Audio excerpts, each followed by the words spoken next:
All right, I'm going to show you how to replace the hopper diode. It's a lot easier if you have the faceplate off. You can still do it with the faceplate on. It'll just be a little bit more difficult to get to some screws. First thing we want to do is to get off this faceplate here.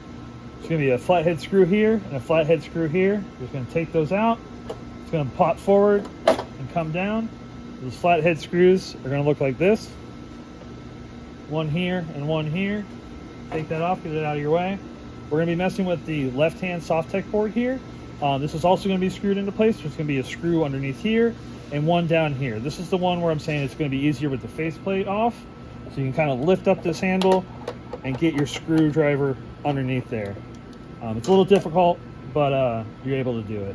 Once you get these two screws out, we're going to pull this up and out like that. We're going to locate that hopper diode. So that hopper diode is going to be on mix 1 along with 2 others. So it's part of this stack here. The diode's going to be that top part. Remove this old one. That's going to be the front part. The back part's going to be connected to the other part of the black temp sensor on a ground bar back here.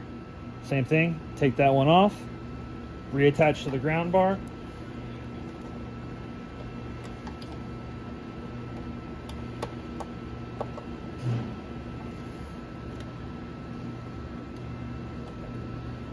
Attach your new diode.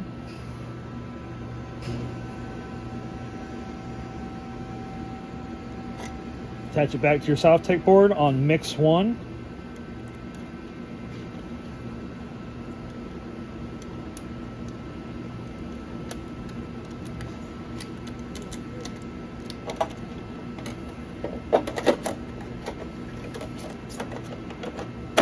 Pop that back into place.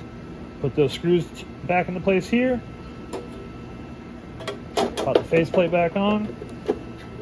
Pop those 2 screws here, and you are all good.